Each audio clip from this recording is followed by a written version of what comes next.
kali ini tentunya sebagai insan yang bertakwa, marilah kita tidak henti-hentinya memanjatkan puji syukur kehadirat Allah Subhanahu wa taala, Tuhan Maha Kuasa. Kita masih diberi kesehatan, masih diberi karunia dapat berkumpul di tempat yang bersejarah ini untuk menghadiri pembukaan Musyawarah Perencanaan Pembangunan Nasional RPJMN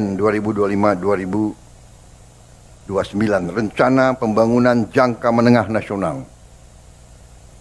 Dalam kesempatan kali ini saya ucapkan terima kasih kepada Kepala Bappenas dan seluruh jajarannya serta seluruh Gubernur dan Kepala Badan Perencanaan Daerah, Pembangunan Daerah yang telah bekerja keras menyusun dan menghasilkan rencana pembangunan jangka menengah ini.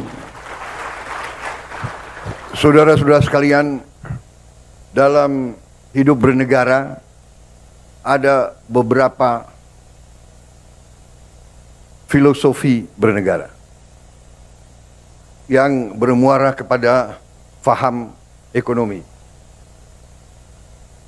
Ada faham yang sangat kuat di negara-negara barat tadinya, yaitu yang berpendapat bahwa suatu pembangunan ekonomi tidak perlu direncanakan, bahkan tidak boleh direncanakan. Mereka menganut pemikiran yang disebut neoliberal sekarang, bahwa yang mendorong ekonomi adalah pasar. Pemerintah itu hanya sebagai regulator dan sebagai wasit.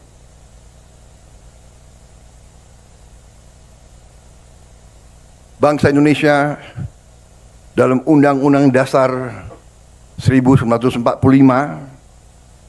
pendiri bangsa Indonesia tidak menghanut faham itu.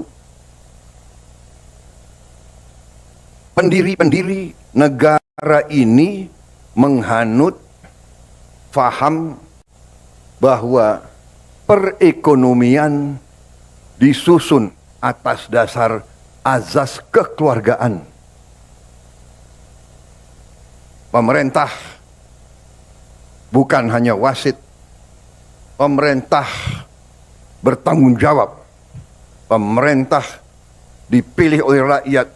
Pemerintah harus menjadi pengayom rakyat. Pemerintah harus jadi pemimpin. Pemerintah harus jadi pelopor. Pemerintah harus menjadi pengelola.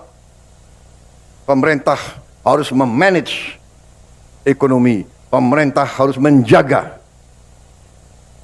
segala kekayaan bangsa Indonesia.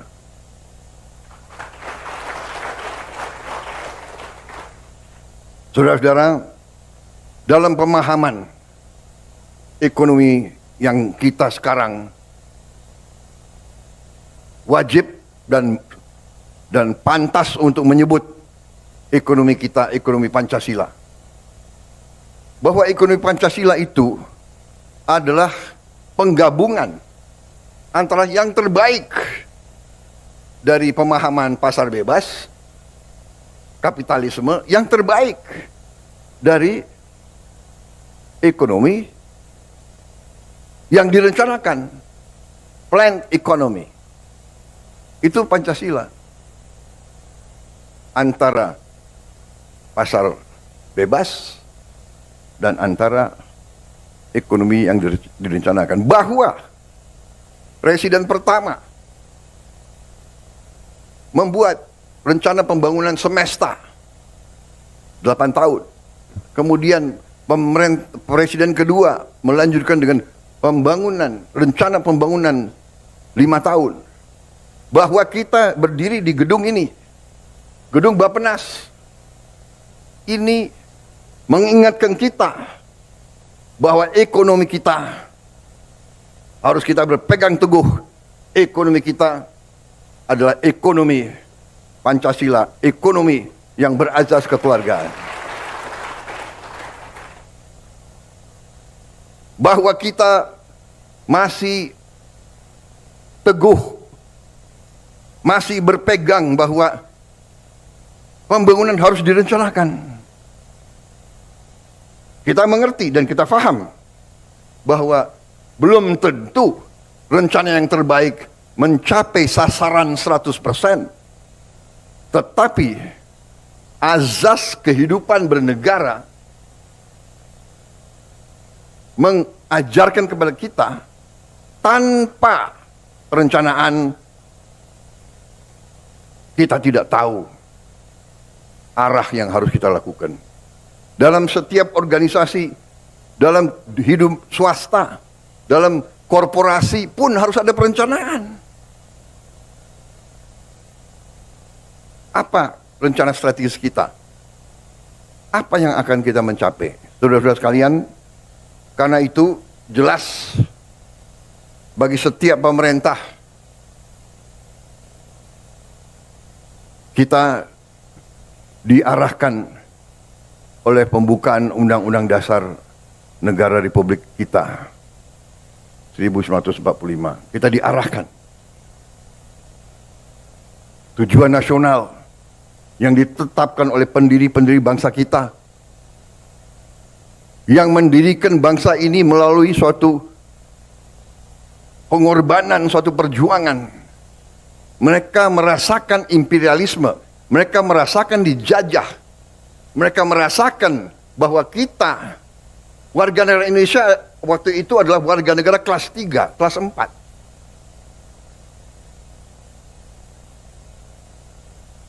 Tujuan nasional pertama, azas perlindungan, melindungi segenap bangsa Indonesia dan seluruh tumpah darah Indonesia. Melindungi. Saya disumpah, Saudara Wakil Presiden disumpah untuk menjaga, menjalankan Undang-Undang Dasar. Saya harus melindungi, pemerintah yang saya pimpin harus melindungi segenap bangsa Indonesia dan seluruh tumpah dari Indonesia. Dan saudara-saudara sebagai bagian dari pemerintah, saudara-saudara sebagai anak bangsa Indonesia di bidang masing-masing, di eselon masing-masing punya tanggung jawab untuk menjalankan Undang-Undang Dasar ini. Kita harus melindungi rakyat kita.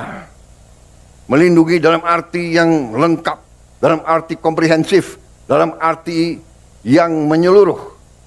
Melindungi secara fisik. Melindungi secara fisik artinya rakyat kita harus cukup makan.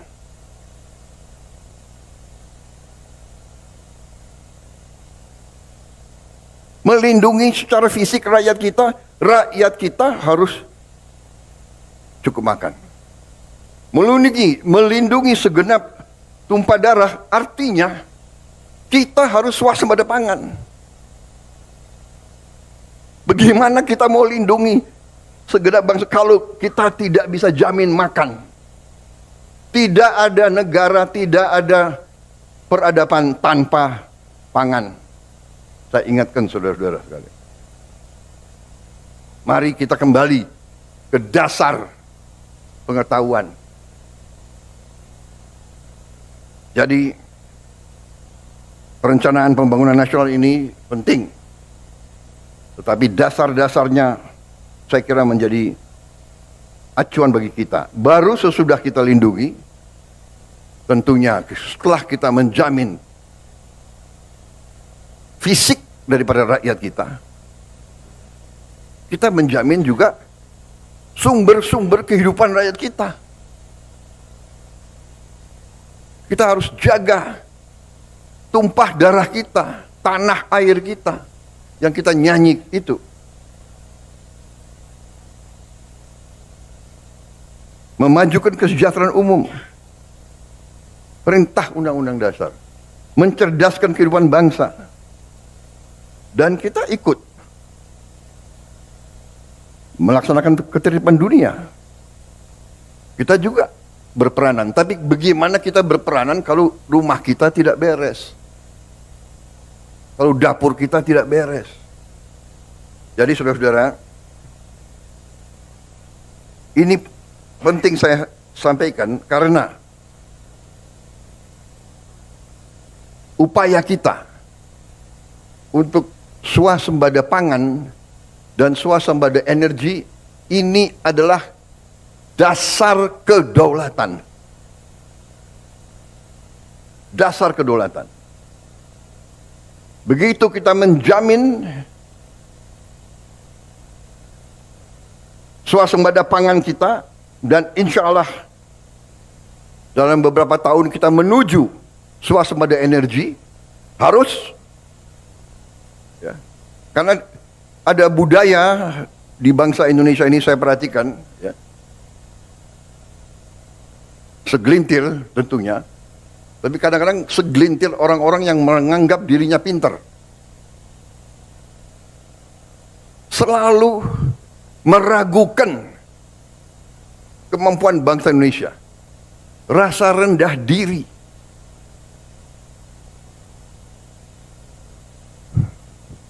punya gelar profesor, sekolah di mana-mana yang terkenal, tapi mentalnya masih mental rendah diri. Apa yang dilakukan bangsa sendiri selalu jelek. Belum kita bekerja sudah mulai nyinyir. Gitu. Ini, saudara-saudara, pemerintah yang saya pimpin tidak ragu-ragu. Kita berpegang kepada Undang-Undang Dasar 45. Kita berpegang kepada cita-cita pendiri bangsa Indonesia. Kita berniat baik, kita ingin memimpin bangsa ini dengan pemerintah yang bersih. Itu keinginan kita. Dan itu tekad kita. Dan insya Allah, dengan kehendak dan tekad yang baik, insya Allah kita akan mencapai. Indonesia harus mempunyai pemerintah yang bersih. Indonesia harus memiliki pemerintahan yang bersih. Saudara-saudara, berkali-kali di setiap kesempatan saya bicara, kita harus hentikan kebocoran-kebocoran. Menghentikan. Dan sekali lagi saya ingatkan, aparat pemerintah sangat menentukan. Aparat pemerintah sangat menentukan kebocoran-kebocoran untuk dihentikan. Penyelundupan dari luar ke dalam. Penyelundupan dari luar ke dalam adalah membahayakan kedaulatan Indonesia. Penyelundupan tekstil mengancam industri tekstil kita, mengancam kehidupan ratusan ribu pekerja kita.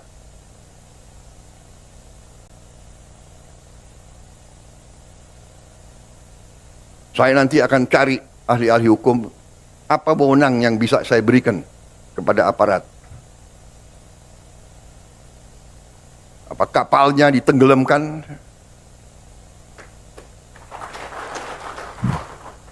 Tolong para profesor di pemerintah saya itu tolong kasih saya ya masukan. Nanti saya dibilang nggak ngerti hukum lagi. Gitu. Tapi kalau dia mengancam kehidupan rakyat Indonesia, kalau perlu kita tenggelamkan kapal-kapal itu. Dan saya mohon ya, kalau sudah jelas melanggar, jelas mengakibatkan kerugian triliunan, ya semua unsurlah.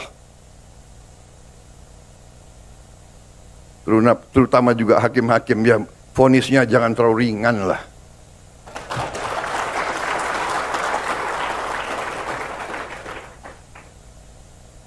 Nanti dibilang Prabowo nggak ngerti hukum lagi.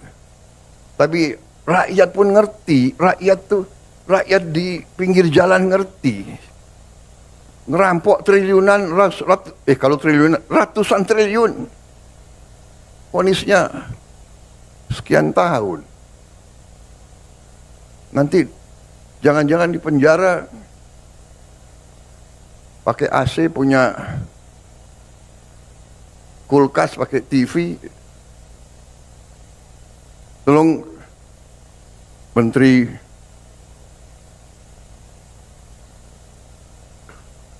Pemasyarakatan ya, Jaksa Agung ya, naik banding nggak? Naik banding ya? Naik banding. Vonisnya ya 50 tahun begitu kira-kira itu.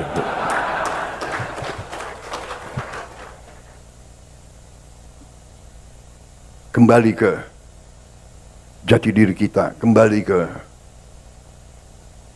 17 Agustus 45, cita-cita pendiri bangsa kita. Saya tidak mau nyalahkan siapapun, ini kesalahan kolektif kita. Mari kita bersihkan. Makanya saya katakan, aparat pemerintahan kita gunakan ini untuk membersihkan diri, untuk membenahi diri sebelum nanti rakyat yang membersihkan kita. Lebih baik kita bersihkan diri kita sendiri. Rakyat Indonesia sekarang tidak bodoh, mereka pinter-pinter. Semua orang punya gadget. Sudah lain, ini bukan 30 tahun yang lalu, ya kan? Ini bukan 20 tahun yang lalu. Jadi saudara-saudara, Musreng Bangnas ini saya gunakan kesempatan ini untuk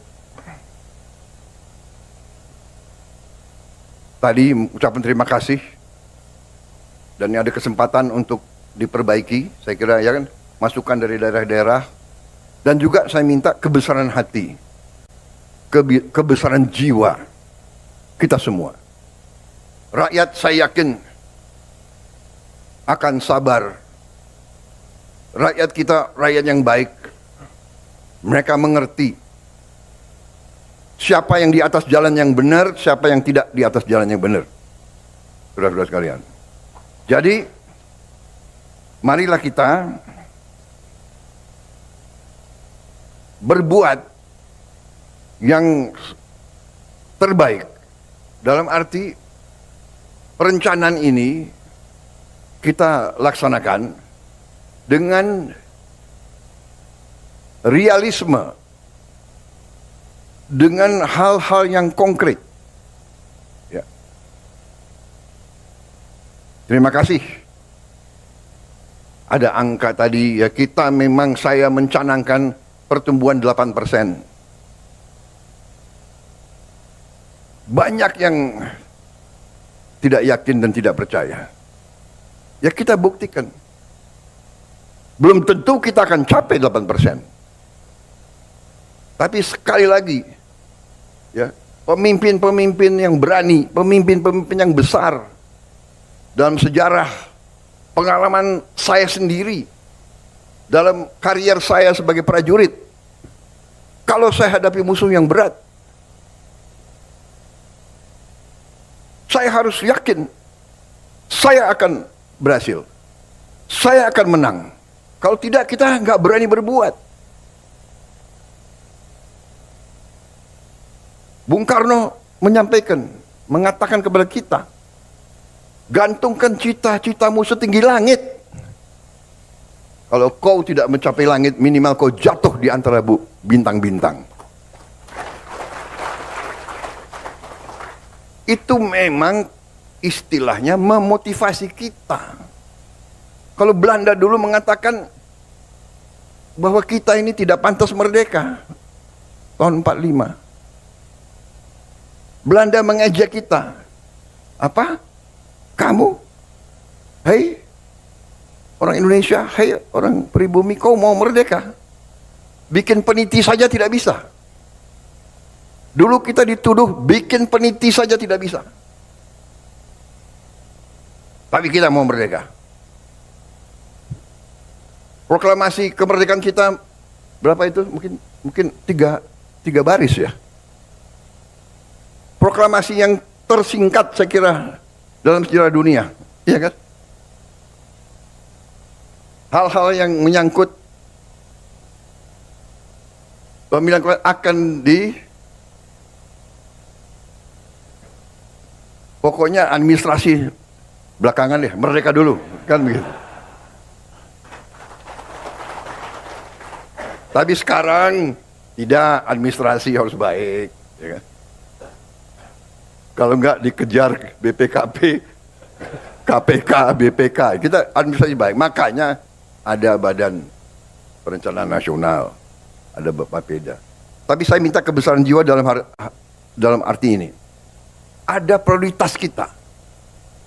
Ya, jadi mungkin KL-KL sebagian tidak akan mendapatkan anggaran yang dicita-citakan. Saat ini, nanti kita lihat perkembangannya. Ya, jangan ganggu Menteri Keuangan terus. Karena Menteri Keuangan itu bertanggung jawab kepada saya. Waktu saya Menteri Pertahanan, selalu saya dibatasi oleh Menteri Keuangan.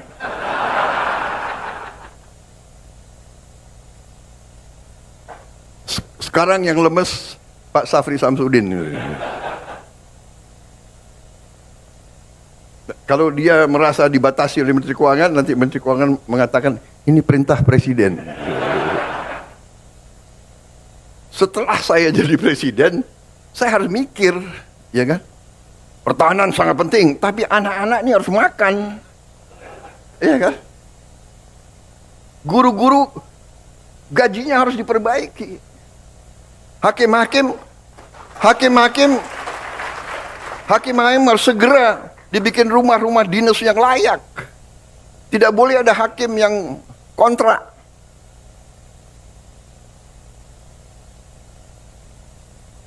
Menteri Perumahan ngangguk-ngangguk. Terima kasih Menteri Perumahan. Tambah rambut putih aku lihat kau itu. Baru 2 bulan udah. Tapi masih senyum, saya terima kasih. Jadi ini juga para gubernur, para bupati ya, yang ikut rapat ini melalui video conference, saya mohon juga jiwa besar dan kesabaran. Mungkin ada beberapa yang harus kita dahulukan. Tapi percayalah ujungnya nanti gubernur bupati yang akan merasakan. Contoh, dana desa adalah sekarang 1 miliar 1 tahun. Benar ya? Dengan program makan bergizi, ya, itu nanti uang yang beredar di desa mungkin akan naik 5, 6, 7 kali. Sudah sekali. Jadi bukannya kita akan tambah, tapi melalui mekanisme yang kita yakin harus sampai ke sasaran. Harus sampai ke sasaran. Dan untuk seluruh aparat, seluruh eselon, ya, budaya markup, budaya penggelumbungan proyek dan anggaran itu adalah korupsi.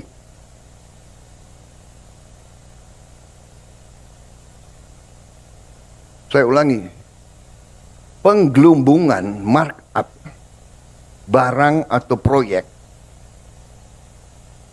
itu adalah merampok uang rakyat.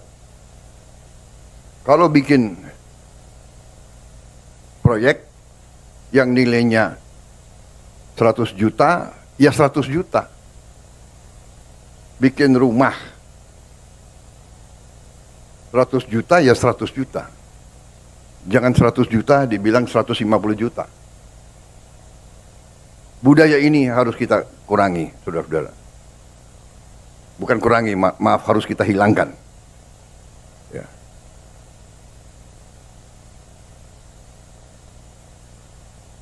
Saya tidak akan ulangi angka-angka, saudara sudah sering dengar ceramah saya, ya, apa itu ICOR, Incremental Capital Output Ratio kita terlalu tinggi.